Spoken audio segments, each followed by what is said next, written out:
यह कहानी चंदनपुर गांव के रहने वाले एक मजदूर की है। उसका नाम रामू था।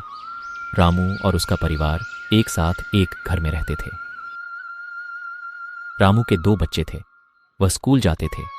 रामू बहुत ही मेहनत से उनके स्कूल की फीस जमा कर पाता था। वह दिन भर लाला के यहां काम करता और रात में ट्रक में सामान लौट कर आता था। मीना, आज मैं थोड़ा देर से घर आऊंगा। फैक्ट्री में आज थोड़ा ज्यादा काम है। तुम बच्चों को खाना खिलाकर सो जाना। ठीक है। अच्छा सुनो, आज सोहन बोल रहा था फीस टाइम पर ना देने के कारण आज उसको क्लास में बैठने नहीं दिया और उसके मास्टर जी ने बोल दिया अगर कल फीस जमा नहीं की तो उसको स्कूल से निकाल देंगे। यह सुनकर रामू सोच में पड़ गया। काम ज्यादा न होने के कारण लाला ने अभी तनख्वाह नहीं दी थी और इसी के कारण सोहन की फीस जमा नहीं हुई थी। ठीक है, मैं कुछ करता हूँ। मैं लाला के पास जाऊंगा और उनसे पैसे की बात करूंगा। यह बोलकर रामू काम के लिए घर से निकल गया और जाते जाते सोहन के स्कूल के बारे में सोच रहा था। तभी वह अपने काम पर पहुंच गया। रामू अपने काम में व्यस्त हो गया और जब वह काम से फ्री हुआ वह लाला के पास पैसे मांगने गया। लाला जी, आज 1 हफ्ते से ऊपर हो गया, लेकिन आपने इस महीने की तनख्वाह नहीं दी। कल सोहन के मास्टर जी ने बोल दिया अगर कल तक फीस जमा नहीं की तो सोहन को स्कूल से निकाल देंगे। देखो रामू, तुम काम के टाइम पर मेरे पास मत आया करो। वैसे ही मेरे पास ज्यादा काम नहीं है और तुम काम चोरी करके मुझसे पैसे मांगने आ जाते हो। अगर ऐसा ही रहा तो मैं तुम्हें काम से निकाल दूंगा। मेरे पास बहुत काम नहीं है और काम करने वाले बहुत हैं। मेरा शुक्र मनाओ, मैंने तुम्हें काम पे रखा हुआ है। यह कहकर लाला आगे निकल गया। रामू यह सब बातें सुनकर बहुत उदास हो गया और सोचने लगा अब मैं पैसे कहां से लाऊंगा। तभी रामू के काम का समय पूरा हो गया और वह घर के लिए निकल गया। लेकिन अब समस्या यह थी सोहन की फीस के पैसे कहां से लाए। वह घर की ओर जा ही रहा था। तभी अचानक उसको रास्ते में उसका एक पुराना दोस्त मिला जो पहले रामू के साथ काम करता था।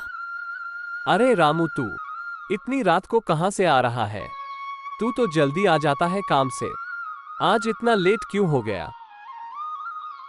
आज मेरे पास काम ज्यादा था इसलिए मैं लेट आया। और तू बता, इधर कैसे आना हुआ? बहुत दिन हो गए, तू मिला नहीं। चल घर चल, साथ में खाना खाएंगे। ऐसे वह दोनों दोस्त आपस में बात करते रहे और अपनी पुरानी यादों को याद करते रहे। तभी रामू के दोस्त ने महसूस किया रामू किसी चीज को लेकर चिंतित है। तभी उसके दोस्त ने उससे पूछा तो पहले रामू ने बात को छुपाना चाहा, लेकिन जब उसने ज्यादा पूछा तो रामू ने उसको सारी बात बताई। यह सुनकर रामू के दोस्त को लाला पर बहुत गुस्सा आया। तू चिंता मत कर, मैं एक आदमी को जानता हूं जो सरपंच जी का खास आदमी है। तू मेरे साथ अभी चल, मैं अभी लाला को सबक सिखाता हूं। ये बोलकर रामू का दोस्त उसको उस आदमी के पास ले गया और उसको सारी बात बताई। ये सारी बात सुनकर समझ गया लालची लाला रामू की मजबूरी का फायदा उठा रहा है और जानबूझकर उसको उसके पैसे नहीं दे रहा। तभी वह आदमी उसको लाला के पास लेकर गया। जैसे ही लाला ने सरपंच के आदमी को देखा वह डर गया और वह समझ गया आज उसका खेल खत्म हो गया। जब लाला से पैसे न देने का कारण उससे पूछा गया तो लाला उसका सही कारण न बता पाया। देखो लाला, मुझे सब पता है।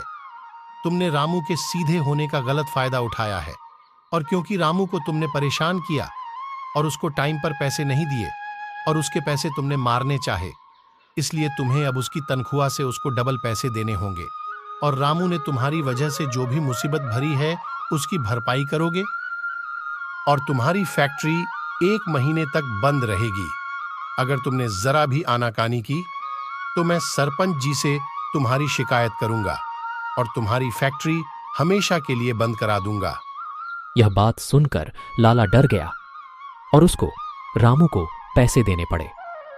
रामू बहुत खुश था क्योंकि अब वह अपने बच्चों की स्कूल की फीस जमा कर सकता था और घर के लिए खाने का सामान ला सकता था। तभी रामू ने उस आदमी का धन्यवाद किया और अपने दोस्त को लेकर अपने घर खुशी खुशी चला गया। इस कहानी से हमें ये सीख मिलती है, हमें किसी का हक मारना नहीं चाहिए। हो सकता है आज सामने वाले का बुरा वक्त हो, लेकिन अगर तुम किसी के साथ बुरा करोगे तो तुम्हारा बुरा वक्त आने में वक्त नहीं लगेगा। और हमें किसी को कमज़ोर नहीं समझना चाहिए। लाला ने रामू को कमज़ोर समझा और उसका हक मारना चाहा, लेकिन जब रामू का अच्छा वक्त आया तो लाला का बुरा वक्त आ गया और लाला को डबल पैसे देने पड़े और साथ में लाला की 1 महीने के लिए फैक्ट्री बंद हो गई। दोस्तों, अगर आपको ये कहानी अच्छी लगी तो हमें कमेंट में बताएं और वीडियो को लाइक और शेयर करें और भी ऐसी कहानियाँ देखने के लिए हमारे चैनल को सब्सक्राइब करें। और आपको कैसी कहानियाँ पसंद है हमें कमेंट में बता सकते हैं।